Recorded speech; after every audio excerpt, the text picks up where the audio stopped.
private jets, fancy dinners, sipping lattes in a corner office? Think again. Today I'm sharing what they don't tell you about working with high-powered executives, the good, the bad, and the surprising. And if you're new here, hey, I'm Jessica. I'm an executive and personal assistant, lifestyle lover, and business owner. Here we talk about all things PA life, career glow-ups, hot topics, and building a lifestyle you actually enjoy. So if that sounds like your vibe, stick around. And here we like to get right into it, and I have my notes, so here we go. A quick overview of a typical day would be scheduling, emailing, traveling, or making traveling arrangements, and putting out last minute fires. And putting out the last minute fires is quite common, so you have to manage your stress level and whoever's around and whoever you're supporting. Usually you'll have early mornings, late nights, and things typically move fast. That being said, it's not glamorous 24/7, but it's never boring. Another myth would be that it's easy and fancy, but in reality, it's high pressure. You're always multitasking and solving problems. You're just not taking calls and organizing calendars. Often in reality, you are doing HR tasks, project overseeing, and even running personal errands. So you have to keep that in mind, especially if you're working in a blended role when you are an executive and personal assistant. You'll literally be doing everything, depending how this person structures their business or lifestyle. So you have people who have a Fortune 500 company or have a small company, and they may have an HR team or someone in an IT department. In most cases, that's not true if you're working with someone who's like a creative or someone who's like a high net worth individual who is starting a new business.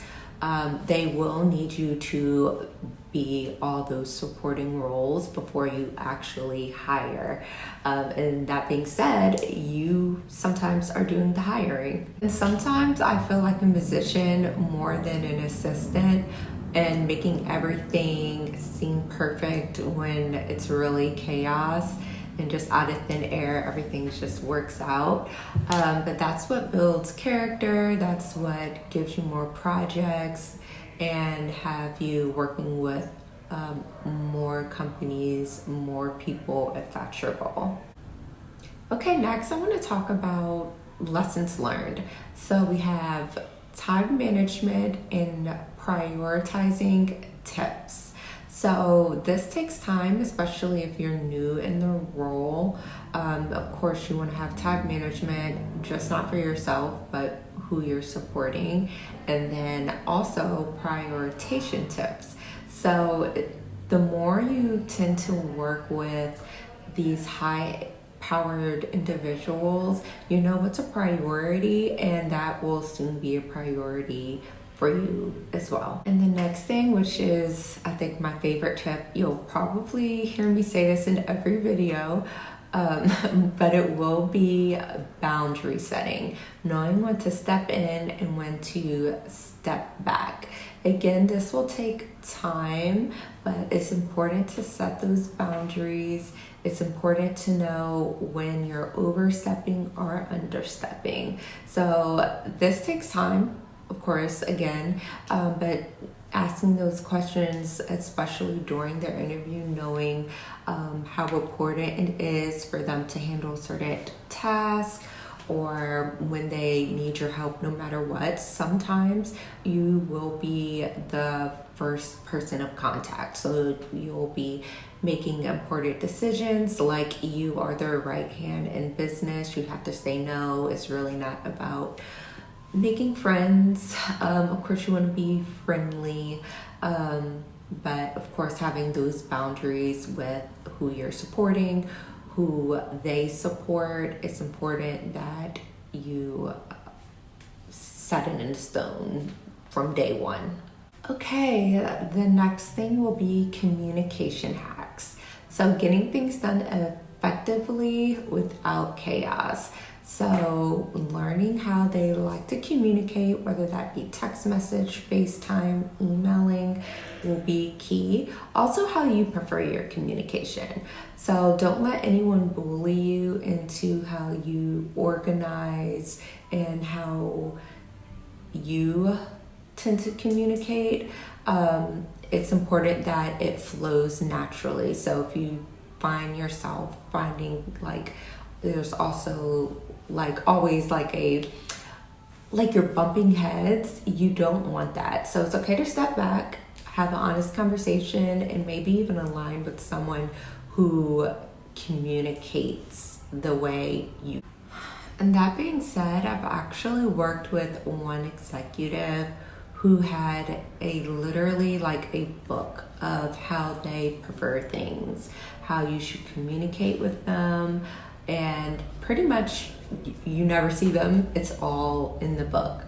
And when problems do arise, they're like, is it in the pamphlet? Is it in the book? And that didn't work for me.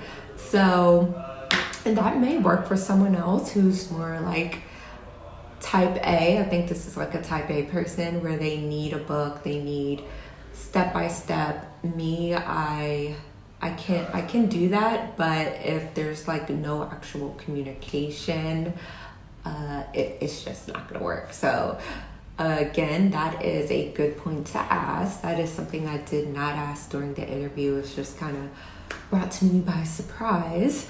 But all in all, it was a fun experience working with that individual. I think after my time with them, I did suggest that they get rid of it, and we kind of kikied. Hopefully to this day, they don't do that anymore. Actually, I'm pretty sure they didn't, because I just had to straight up tell them like, no one should be looking page 6, 7 to figure out exactly what you want for dinner, and if it's not available, what are they supposed to do? Like, no, that's not gonna work. You will have last minute changes. That is pretty much all the time. There's last minute meeting changes, wild requests, and their quirky habits. And that is something that you'll learn. They're just like how they do things, how they maneuver and move throughout this world. So that is something else you want to consider if you're thinking about getting in this world, especially when it comes to working with high-powered executives, high-power players. They do have their quirks, they do have wild requests, and when I mean wild requests, it's all respectable, but you're like thinking like, how the heck am I going to do that? And this is when boundaries come in. If you can't do it, say you can't. If you are a mover and a shaker, try. I think that's what mostly got me far. Is I've always tried and I succeeded. I never took no for an answer, and their habits and their requests, the more you can fulfill their request, they're like, oh, this girl knows what she's doing, she knows what she's talking about, so she can handle anything. All you can do is try.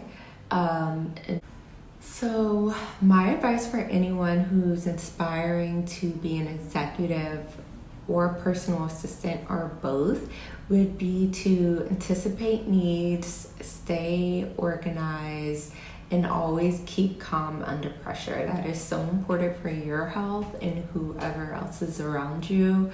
You'll also want to learn, if not already, your emotional intelligence style.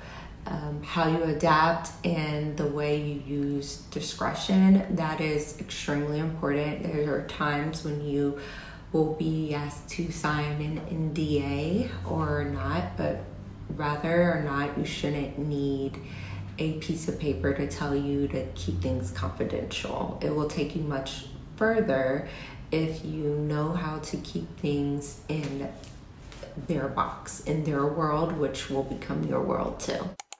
Here are one of my keys to thriving. Build your own network quietly. While supporting them, make it a point to connect with other execs, assistants, and partners. Sometimes the real power comes from your behind the scenes relationships.